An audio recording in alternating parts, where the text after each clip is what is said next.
What's up, guys? Welcome to Reseller's Life. My name is Chris. This is part of the new Reseller Spotlight series where we're going to interview full-time or part-time resellers and find out how they plan their day and their best tips and tricks. Today we have Fabian Lopez. Thank you so much for joining me. We want to start off with where do you live? What do you sell? Cool. So my name is Fabian. I'm from Southern California. I live in a small city up in the high desert of Southern California called Victorville. I sell primarily on eBay and Amazon. I do explore other platforms, and I sell mainly electronics. I buy stuff locally to flip online, and I have been doing a lot of online arbitrage recently. Are you doing this full-time? Yes, I've been full time since September of 2018, so about a year and a half now. I have been to Victorville a couple of times. There's a lot of car dealerships there. Yeah, Um, Valley High. mhm. So what is great about where you live and what is not so great about where you live? People think of Victorville as a very lonely place. It's a desert, so there's not a lot going on here. We have a mall, but there's not much to it. Locally, I find a lot of stuff for sale pretty cheap on OfferUp and Facebook. But other than that, I kind of have to travel what they consider down the hill, which is more towards the Inland Empire, Los Angeles, Orange County to pick up stuff to sell. So it's kind of lonely up here, you could say. And so as far as platforms that you sell on, mainly eBay, Amazon, and are you using most of the stuff local pickup like Facebook Marketplace you mentioned OfferUp? Do you use any other apps to find stuff? There's one called, I must not use it as much because I don't remember, Letgo. It's called Like Letgo. mm-hmm. Yeah, so Letgo, OfferUp, Facebook. Craigslist is pretty much dead in my area, but I buy at those local marketplaces and I sell on eBay, Amazon. I do some Mercari, some StockX, but that's more other stuff that I buy. Fair enough. Online arbitrage, retail. So let's start with like a quick win or tool that you use. Do you use any apps or websites to check comps or help your workflow be easier? Yeah, I recently, as an Amazon seller, I recently got onto Inventory Lab finally. Mm-hmm. So I've been doing that. I mean, I know Scout IQ is a good tool. I don't use it because pretty much all my stuff that I sell on Amazon are replenishables. Mm. Um, but Scout IQ, I say, is a good one to when you're getting into Amazon. And then other than that, there's no other apps really that I use to enhance my selling now. When you're selling replenishables, are you looking for the same thing over and over again, or are you doing wholesale? Over and over again on eBay to Amazon, Mercari to Amazon, Mercari to eBay. Yeah. So, in talking to most resellers that are doing significant volume, most would agree that the largest opportunity is eBay to Amazon. If Yeah. they're going to pick one kind of arbitrage, that would hmm be it. Is that something you agree with? I think it's easy to say that that's true, but it's hard to find the right products to Mm, find from eBay to Amazon. I But agree. once you do get going and you have those products, it's definitely the easiest form. Do you have a list, like a super list of things that you check a few times a day? How does your workflow work? The way that I manage it is most apps like eBay and Mercari, they have a form where you can save searches Hmm. and it'll notify you when there's something new for sale. So I do have a list and I save those searches. I save the price. I adjust the price ranges on there, free shipping or whatnot. And every time that something applies to that search that I did, it'll notify me that there's another one for sale. I'll get the notification. I'll hop on and just buy it immediately if it meets the qualifications. If you meet a person that has one of the products, do you also ask if they have anything else? Yes, I try to, as long as I don't forget. But yeah, I ask if they might have other similar products that I sell. Awesome.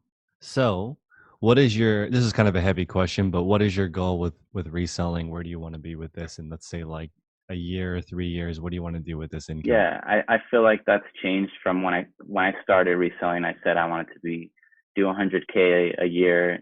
I surpassed that, and now I think my goal eventually, I would say in a 5 years or so, just like automate my Amazon. So just do strictly Amazon in the future. I feel like that's the best way to go, and just automate it to where I can have someone else run it, That, specifically with replenishable products. that was something I was just thinking about, which is it's not really possible to automate products that are not replenishable Yeah, because the skill required to list something that doesn't have any barcode or history is hard yeah, to train. yeah. And a lot of Amazon owners of businesses that I've seen have told me like the goal is sort of to fire yourself. You just slowly replace tasks until there's nothing left. That would be like the key Yes. CEOs only making decisions. Do you want to be in Yeah. that type of position? That's the type. Yeah. And I've seen you post, I think once you posted on Instagram where you suggested for people to like create a list of the whole workflow that they do Hmm. from listing to sell everything. And I've been trying to do that. I've created a system and my wife has adapted that system. I have people who come, right now that schools are closed. I just had my nephew over for a week and, he basically learned how to do it all on his own. I just realized that no system is still a system. When people are, they sort of still do similar stuff, even if you don't write it down. Yeah. So I think some people feel like it's constricting, like, oh, I don't want to do it the exact same way. Yeah. I'm not a robot. But Yeah. I feel like it allows you more freedom if you have the system written down. How are you recording your processes?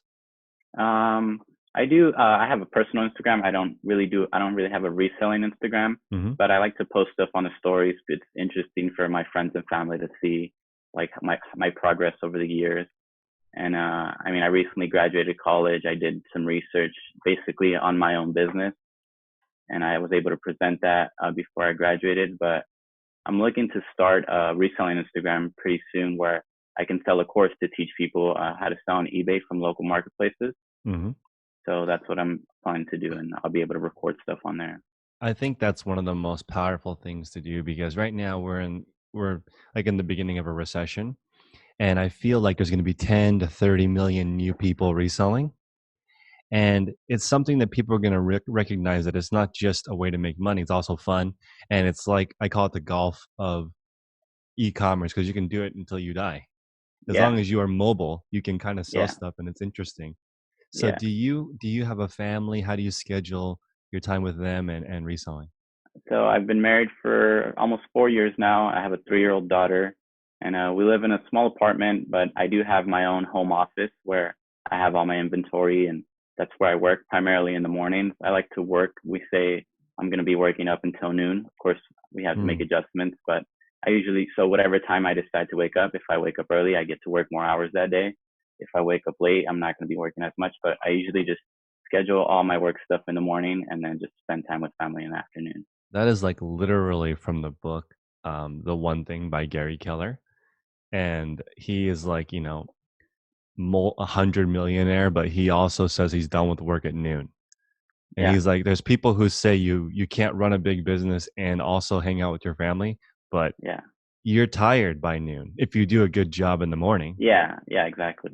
I love that. So, what is the let's take a typical day. What are you trying to get done before noon? So in the morning, I'll wake up, I'll get shipping out of the way. If I have anything to list, I'll list. I'll hop on marketplaces to find stuff to pick up. Maybe I'll already have scheduled pickups from the day prior to pick up before noon. I'll go drop off at the post office. I'll do some retail arbitrage if I have the time. And but it's basically just shipping and listing the common workflow for the day. Awesome. So, what do you like to do for fun outside of reselling? Is that equipment behind you for yourself or stuff that you're flipping? Yeah, no, that's for myself. I have a couple snowboards, I have a surfboard, and I do some cycling here at home. But I used to be a runner in high school, and I did some in college. So I do. I enjoy, distance running and just sports in general. That is awesome. Do you think that that discipline translated into this? Like as far as distance running and stuff, Yeah. I've never really like noticed any relations, but you could say a bit. Yeah, Because it's like when I meet distance runners, you can't just all of a sudden run really far. yeah, It takes a while to get into it, and they seem to be pretty. When they pace themselves and think about goals and working, I feel like it's similar to especially long distance running. yeah, I feel like reselling is very much a marathon. yeah. So do you guys split up responsibilities with your 3-year-old? How does that? Because Um, people are kind of, I mean, trying to see how they balance, especially your kid is a yeah. little younger. Yeah. So I don't think we've ever like even sat down and talked about it. It just kind of comes. So in the morning, she usually sleeps in till like 10 a.m. Hmm. So, that's the time usually that I'm working. So we don't have to worry about that. and then just come in the afternoon. She kind of just hangs out with us. We don't really have any. I mean, we don't work other jobs. This is our full time. We're resellers, so in the afternoon we just kind of just spend time with her all day. It's not very responsibility of who's gonna watch her and who's gonna do this. It just comes. That is a beautiful thing. You guys essentially control your whole day. Exactly. Yeah. That's awesome. Yeah. So, and do you guys plan vacations? How do you spend time together? What's Yeah, fun? so we like to travel once a month. So even if it's just going down to the beach, that's an hour drive from here, or if we're gonna rent a cabin for the weekend up in Big Bear, or sometimes we like to go up north. We've been to Pismo Beach a few times, Big Mhm. Sur, stuff like that. Even if it's just to get away for the weekend, because I think it's primarily because like we're resellers and we just work from home. We feel like we never really get to get away, so we like to do that once a month at least. So, as far as automating your business or reaching your goals, what is an obstacle that's holding you back? Is it knowledge, skills, mindset, capital? What's holding you back from the next level? I guess I would say it's just the research, so knowledge, like the research of finding new products to sell, especially with the way that I'm trying to grow my business and finding the right replenishables. But there's a lot of tools out there, and people sell a lot of like lists and stuff to leads. That there's groups where they give daily leads and stuff like that, and I recommend those for people. Not maybe not at the beginning, but once you're really trying to scale your business, those lists can be really helpful.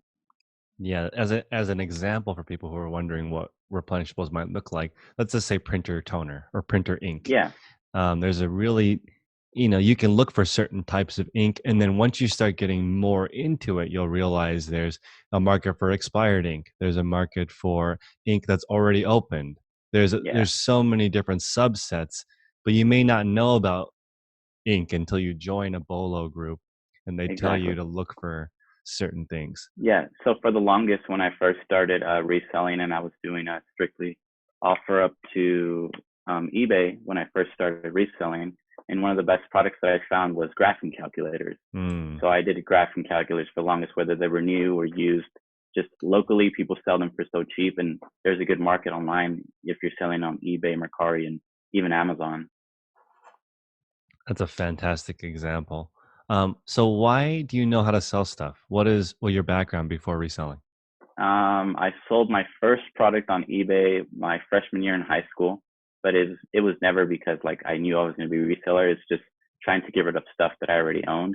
So I guess just being being able to say, oh, I sold something. I'm a seller on eBay was always fascinating to me. Then when my daughter was born in 2016, babies go through clothes like super quick. So Mm. I started selling all her clothes. There was stuff that she didn't even get to use, baby clothes, shoes, outfits, bows, whatever the case was.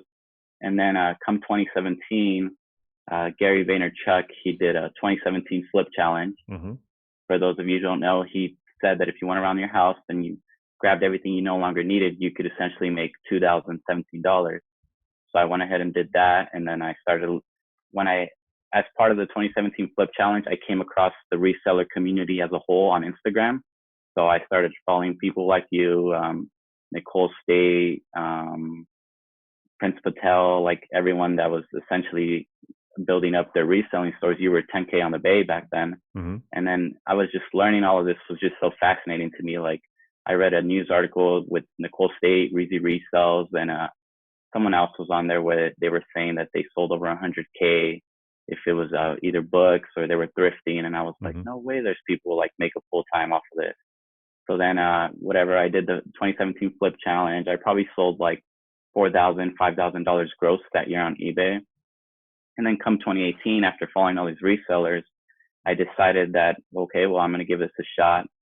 I opened a business bank account and I started doing the offer up to eBay. So I started finding the niche that I wanted to do. I came across electronics, and that was basically how it all got the ball rolling. And then by June of 2018, I was making double the amount. I was making double by selling as a reseller on eBay than I was at my full time job at the time. So then come September 2018 was when I quit my full-time job, and we've just been doing this ever since. That is really cool, especially the part where you really did follow the advice of selling stuff around your house first, and that is so important because you don't develop a death pile before you really know what you're doing. If you sell stuff around the house, you're not wasting any money, you're just really Hmm. getting into it. And I Yeah. remember Gary Vee when people kind of interpreted that wrong. Some people thought it was a 2017 go shopping challenge, Yeah. and you need to actually flip it so that you Yeah. can Yeah. learn that No, no, process. no. I love it. Yeah. So what's the highest profit item you've sold?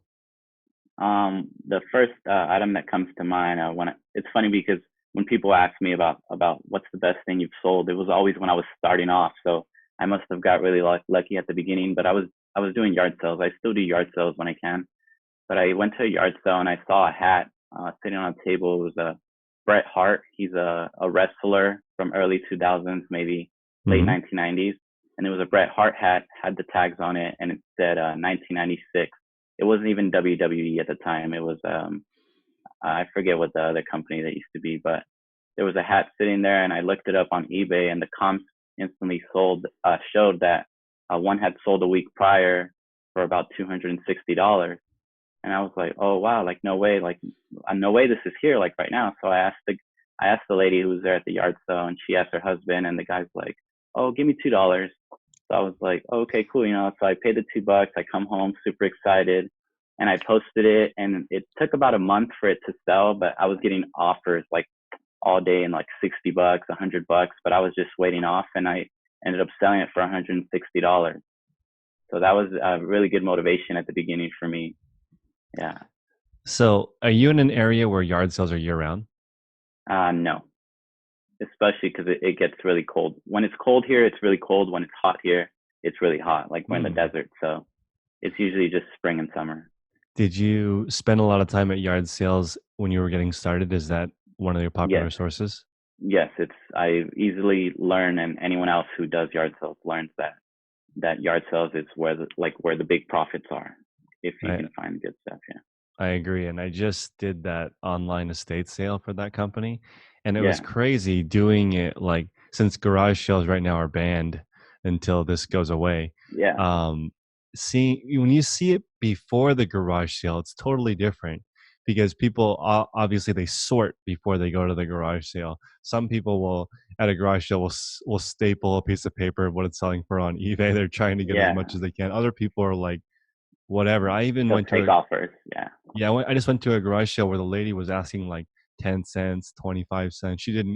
She was like older and she thought that yeah, was reasonable. yeah, So you never know. yeah. So now this is kind of a turn, which is, let's say you started over right now. Would you do anything differently now with the knowledge you have right now? I would have started Amazon much, much sooner. So Hmm. I've been on Amazon for only a year or a little over a year now, but I wish I would have tried to do Amazon the sooner because I mean, it's been taking off. It's close to surpassing my eBay income now. And so that's what I want to do strictly Amazon because it's so much easier, especially with FBA. I know right now I've been doing a lot of merchant fulfilled with everything that's been going on, but Hmm. FBA is just so easy once you learn and get the hang of it.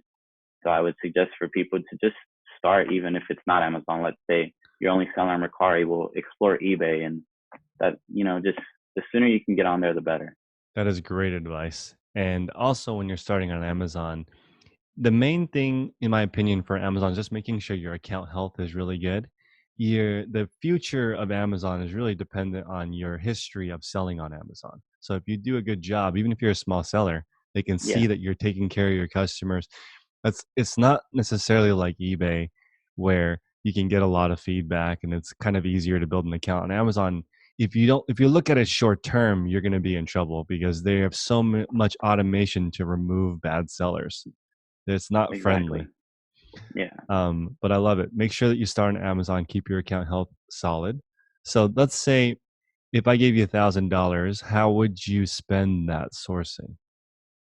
Um, it would mostly go towards local pickups, Hmm. but probably just eBay to Amazon. So in the local pickup, what's your strategy when you walk up to someone? I made these when I was in college. I made. I probably have one sitting around here. Give me a sec.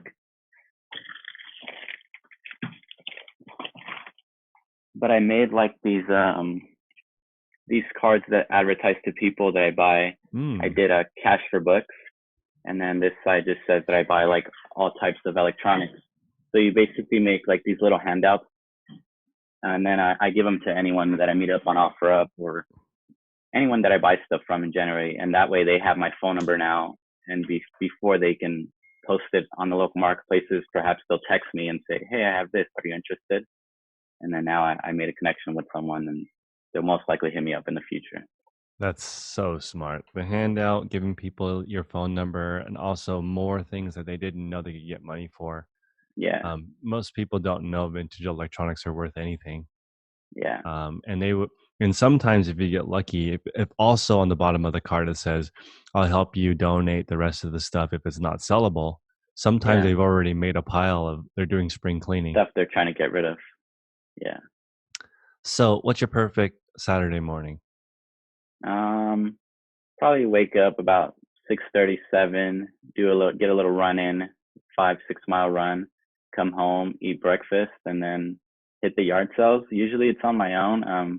I mean, my daughter always wants to come along, Hmm. but my wife, she's not a fan. So if she can come along, that would be even better. And then just probably just brunch closer to noon. Hmm. So just spending time with the family, but getting a mixture of both. That's awesome. And you can kind of do that every day. Yeah. You're in a situation where you can run. I love that. So, do you have any advantages that you look at in your situation that help you set you apart from the other people maybe contacting these people? What do you do, or your routine that makes it so that you are more successful than the average reseller? I think just being persistent and like for example with the graphing calculator example, like I already have a price. I know what my max price point is going to be for a specific calculator. So any calculator that's going on, I'm sending an offer. I don't if I'm willing to pay $60, I don't care if the person has it listed for $120. Like I'm still going to offer $60. So I think just and like not being rude about it, but just messaging someone like, hey, I can do $60. I'm ready to pick up, cash ready, and then they'll respond, say like, no, that's a low offer. Like, okay, thank you. Like, keep me in mind in case you keep me in mind in case you decide to change your price, and just sending so many offers that there eventually someone's gonna reply. I love it. Numbers game. Yeah. Do you get what happens when someone rejects you? Does it affect you? No, I think I've been through it too much. At first, it was kind of funny. I would sit there and be smart, give another smart reply, but Hmm. now I'm just used to it. Yeah. Do you have a metric for what kind of profit margin you're trying to get when you're approaching people, and does that help your negotiation? Yes, it does. I think I examine the profit pretty well before I decide on buying something, and even changing over to retail arbitrage. I know like the profit margins are usually lower compared to local pickups, but even when it comes to that, like I'm really hard. It's really hard for to convince myself that something is a good buy. So even if it's guaranteed, like the numbers show that on Amazon it's selling for this much, I'm like, I don't know, like how many should I buy? Like, should I buy a lot? Should I buy a little? It's always been difficult for me, but One thing I've noticed about that situation is a lot of the larger sellers that I have met are okay with selling out. They would rather, when they're getting started with a new product, sell out than be stuck with inventory they don't know about. So yeah, you'll see, especially Prince when he was hanging out with me. He's spent some time with me locally. There were items that sold 100 times a day that he would order 10 of yeah, because he's like, I don't fully understand what's going on or why. I don't know why it's selling so hot. I don't yeah, know the supply chain at all. It could be yeah, too good to be true. He's also been the victim of a company saying, okay, we'll allow you to be the exclusive person for this product. hmm, And then when he received them, they filed a complaint and had his account removed. So he's after been he multiple purchased. times after he Oh man, purchased. So it's not it's a very, when you get to the level where they're distributing direct from manufacturer or one level lower, it's so competitive and the margins are so small.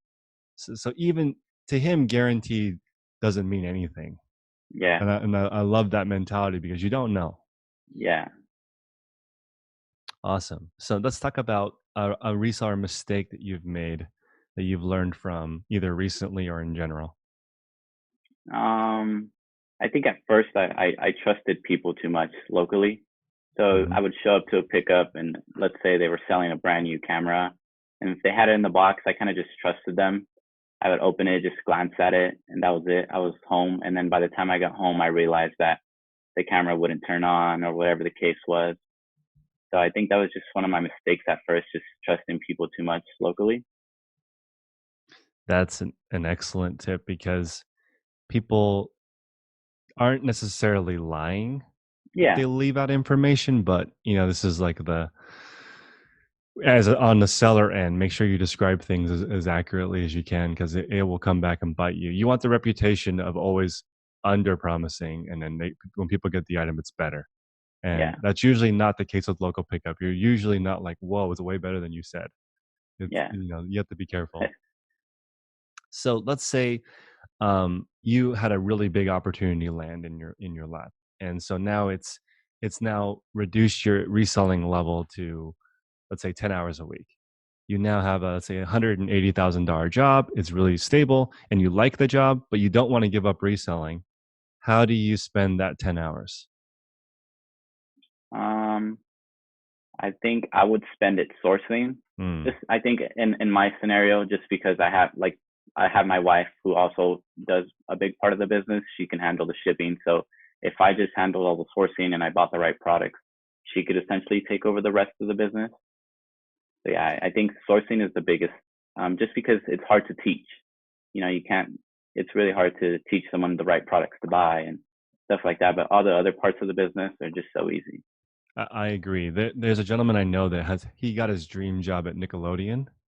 And he's like, I'm never going to quit my job because it's my dream job.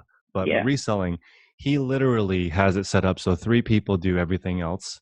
He spends about 10 hours a week buying, and Hmm. everything else is done. And what he's done is he's overpaid those people a little bit so that they're more loyal. Exactly. And he's like, you get what you pay for. Don't get the cheapest possible person because then they'll give you Yeah. the minimal effort, and Hmm. if you're not there, that can really be troublesome. That's why one of your advantages that I've noticed is that you have a family member who can help, and Yes. she's on board to the same level as you. Yes. Exactly. That's very powerful. So, what part of reselling would you want to outsource next, or what process do you want to automate next? I think shipping, and not to my wife, like to someone else. Like I, Mm, I can see myself hiring someone in the near future. Especially with eBay, like it's sometimes it can be really overwhelming. You have 100 orders to ship out in one day. Yeah, I'm probably going to be there. We're probably going to be there a good 2 or 3, 4 hours, depending on the type of items. But if I can outsource that and have someone who's willing to come in and do the work, even if it's just 2 or 3 hours a day, I think that's the way. That's the next thing that I would outsource. So let's talk about that. Order comes in. Do you want the different types of shipping packages already laid out? All the materials there? Do you want them to build a box to size? How do you look at? Let's say I'm going to come work for you Yeah, this week. How would yeah. you have me work on your shipping? So I don't prepare anything before itself. I just Hmm. have all my inventory sitting. So I would focus on teaching you the right shipping methods for the right weight, the right dimensions. And I think once the person understands that completely, they can go ahead and choose the right box and choose the right, if it's going to be flat rate or regular priority, if they should do FedEx instead of post office, and just stuff like that. If they should use a poly mailer or padded flat rate, and just like I guess teaching them the fundamentals of shipping. I think it's hard to understand, especially when you're starting off, and people lose a lot of money in shipping once they're getting started. So I think just if I were to hire someone, I teach them the right methods to shipping, and they could essentially do the rest on their own. So in my process, I have pictures and the actual like diagram. So when Hmm. you get the item, is it over a pound or under a pound? Then if it's under a pound, okay, then there's this it goes over. We start working on this part. If it's over 1 pound, next is dimensions, right? Yeah, And if people can see it, they can usually do it a lot better. And also, even if even for me, it's easier when I see it. I just went. So this gentleman that I went to the estate sale for, he was an engraver. So I thought it was cool because he had a chart in front of him and the scale had a digital readout, and the digital readout went into the computer. So what was happening when he was ordering, he would put the item on there, and right there it would estimate the shipping charge, Should be. plug right in. He used third-party shipping software. And I was thinking, wow, this is smart because he's been doing this for 30 years and he wrote what the rates are and the date, which is smart because resellers know every or twice a year the rates change.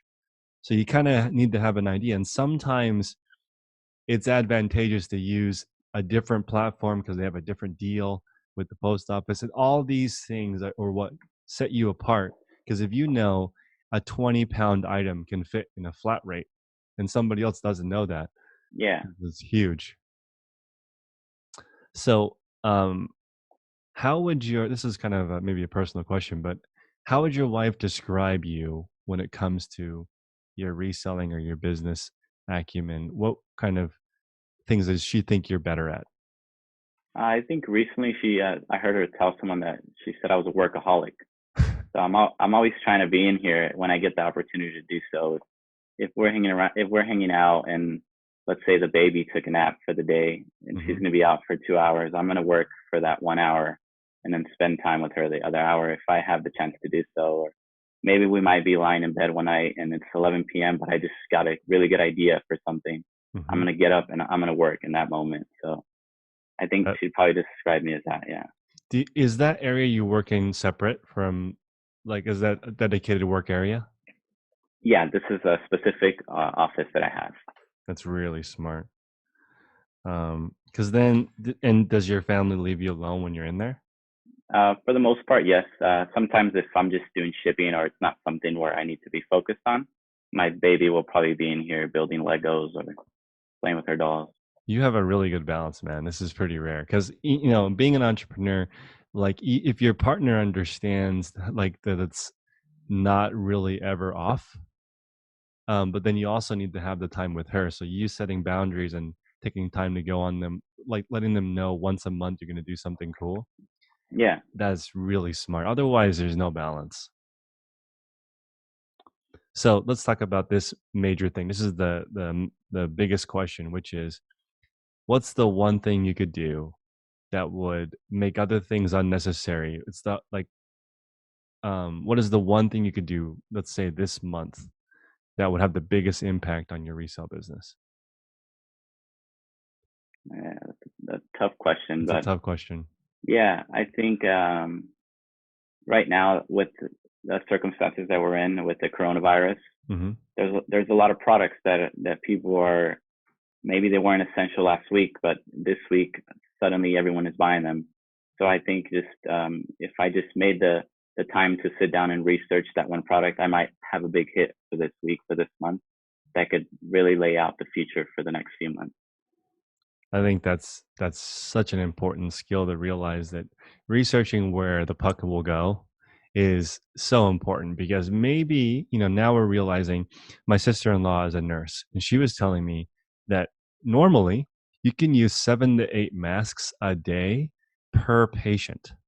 Yeah, She's a nurse for babies. So she's like, I visit the baby one time for 10 minutes. I use one mask. I'm going to use a new mask. So I'm using like 70 masks a day because I yeah, can't, if one baby is sick, I can't make any other baby sick. It doesn't work that way. And yeah. now, instead of using 70 to 90 a day, I'm using one a day. That's Wow. how short they are on protective equipment. She's like, and I have one of the, they rank babies as really high. They will try to save a baby over an older person. And it's kind of that's where they're Yeah, at. And so you realize, wow, this type of equipment might be a huge thing in the future. And it might be worth your time because yeah, for sure, this kind of stuff, there's going to be more viruses, more, you know, type of things on health. And also, yeah. one more thought I want to share with people is you want to be in a category where something could happen that causes your category to spike. If you sell, the most common thing to resell is clothing. There Hmm. isn't an event that makes clothing spike. That's not Yeah. real unless it's like Kobe Bryant. In that situation, Yeah. that will spike, but that's still a specific celebrity. You would be completely fine if you only sold Kobe, LeBron, and Michael Jordan stuff. No one would be Yeah. like, "Oh, those are weak categories," because this is not. It's not. Yeah. So, Yeah. I love it. The focus on setting yourself up for the future is really, really good. So, I want to take a second here and really commend you for starting your own business because 50% of businesses fail the first year.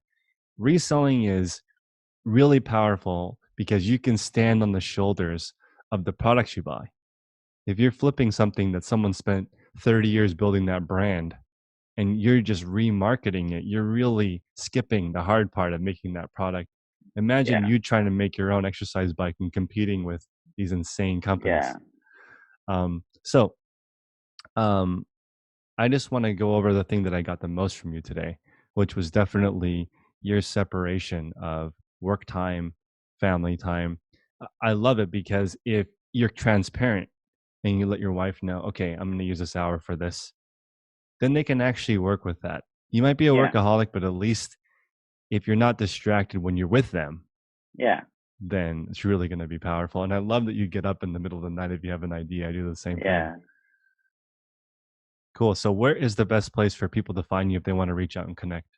I think on Instagram you can follow my personal Instagram at that's Lopez, and then in there you can find some info on the reselling Instagram page that I'm working on creating right now.